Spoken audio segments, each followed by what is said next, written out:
Hi, and welcome to Sing for Your Supper. Welcome back to my series on Rethinking Thanksgiving. So you knew it had to be coming at some point, right? Dessert.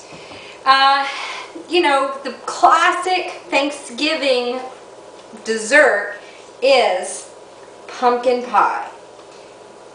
I'm not too crazy about pumpkin pie. I don't think it tastes that great, and on the Weight Watchers scale, it's like 10 points for a tiny little sliver like this.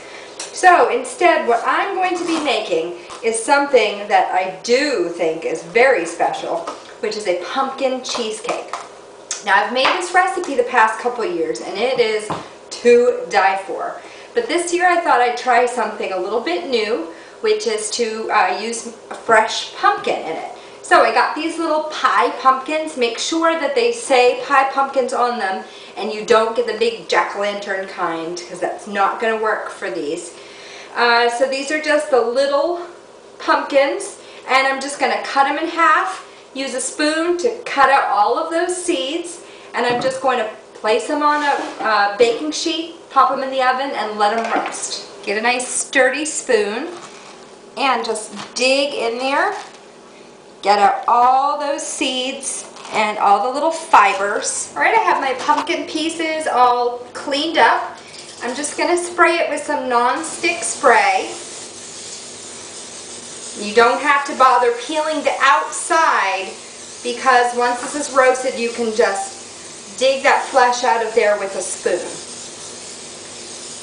All right, and I'm just going to sprinkle these with a little bit of salt. Not too much, just enough to bring out the natural flavors of the pumpkin. This color is great. It's so pretty. Now, if you don't want to go through all this, you can just use the canned pumpkin, but make sure that you get just pumpkin and not the pumpkin pie mixture that they have in the can, because it's different. There's different ingredients in it. All right, so I got my salt on there, and I have a cinnamon stick.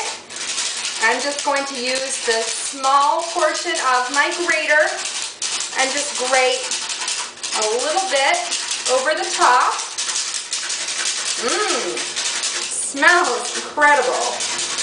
Okay, and I have my whole nutmeg here, and I'm just going to sprinkle some of that on there as well. All right, I'm going to pop these in the oven at 350, and when they're done, we'll just scoop out that flesh and use it in our pumpkin cheesecake.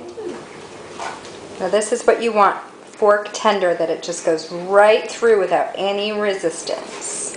So my pumpkin cooled off, and you just take a spoon and scrape it just like this. And there's kind of a lot of fibers in the pumpkin, so I'm going to use one of my favorite pieces of kitchen equipment, the food processor, and I'm just going to whiz it up so it's nice and smooth, so it'll be in keeping with the nice smooth texture of the cheesecake. Check out that color. No pumpkin out of a can looks like that. I'm getting ready to make the crust of my cheesecake, and I'm going to make the crust with ginger snaps, which are super low in calories and super high in flavor. Now it calls for about 1.5 cups of crumbs, and I'm going to crush them up in one of my favorite pieces of kitchen equipment, that food processor. So I'm going to pre-measure them to about 2 cups, because they will kind of compress down once you process them. Super fast, super easy. If you were sitting there crushing it with something hard, it would take you all day. Okay, that looks good. And I'm just going to save myself a step and a bowl by just mixing it right in the pan. And I have 2 tablespoons of melted butter here. I'm just going to pour that over the top. Mix it in with my fork. And then I'm just going to press it down into the pan.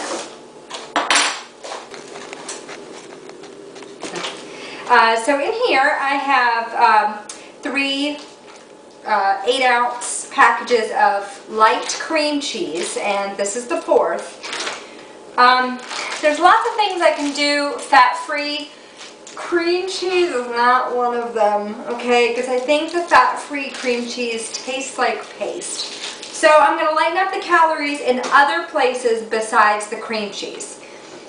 Just use your paddle attachment if you have a mixer and just get that going and let the cream cheese get nice and soft in there.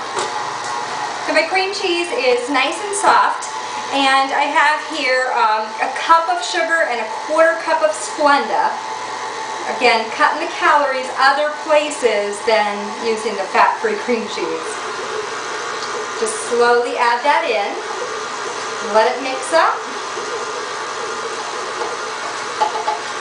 Be sure to every couple of minutes scrape down the sides to make sure that all of the ingredients are getting mixed uniformly. Alright, looks like my sugar's blended up in with the cream cheese, and you know, calls for a 15-ounce can of pumpkin, and since I made that fresh pumpkin, I'm just going to estimate 16 ounces is 2 cups or a pint a pound.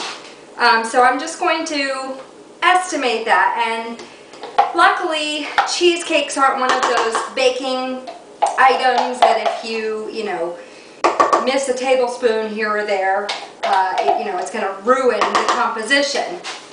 So I'm just going to estimate that 2 cups is my 15 ounces. Okay, my pumpkin is nearly incorporated, so I'm going to add a 1/4 teaspoon of allspice to that mixture, and then I'm going to again grate my nutmeg and my cinnamon to have those nice fresh spices in there. Now the recipe doesn't call for it. I know we have ginger already in the ginger snap crust, but I think a little fresh ginger will just kind of brighten everything up in there. Okay, last ingredient is eggs, and the recipe called for 2 whole eggs and 2 egg whites. So in here I have the 1 whole egg and 2 egg whites, and I'm going to substitute a 1/4 cup of egg substitute for 1 of those eggs. Again, finding other ways to make up those calories that we added in from using the light cream cheese instead of fat-free. Okay, this is the last step. Just get that all mixed up. Don't forget to scrape the bottom of the bowl to make sure everything is incorporated in there. So I got my pan out of the refrigerator, and our crust has set up nicely. It's nice and firm. Alright, and this is a springform pan, and if you don't have one, I'm sure you can get one for just $5 or $6. And if you're going to make a cheesecake, this is really kind of an essential piece of equipment. And if you try this recipe, I know you're going to use it year after year. So I have lined it with foil on the outside, nice and tight, because we're going to put it into a water bath, and we don't want any water to seep into that pan. Alright, I'm going to get my mixture into the pan. It smells divine, and I have to admit I did sneak a little taste. And I really do think using that pumpkin, the fresh pumpkin, made a big difference. I'm really happy that I tried something new this year. Alright, just spread it around. Make sure it's nice and even on the top. And I'm going to show you how to do that water bath. Now you want to do this on the rack in your oven so you don't have to transport a big pot full of hot water. Now I'm lucky because I have this nice big pan, but if you don't have a pan as big as this, you can probably just use your skillet, and that would work just as well. Okay, so I've got my pan in there, and I've got my kettle full of hot water, and I'm just going to pour it into the pan until it reaches about halfway up, and that's your water bath. Check out that cheesecake. Now it's okay if it still has a little jiggle to it, because it's going to continue to cook even after you take it out of the oven. And there's nothing more I'd like to do than to have a nice big piece of this right now, but this is actually my cheesecake for Thanksgiving. So what I'm going to do is wait for it to cool off, and I'm going to pop it in the freezer. Cheesecakes freeze really well, and that way I have my dessert ready for Thanksgiving. Hope you have a great Thanksgiving, and I hope you join me next time on Sing for Your Supper.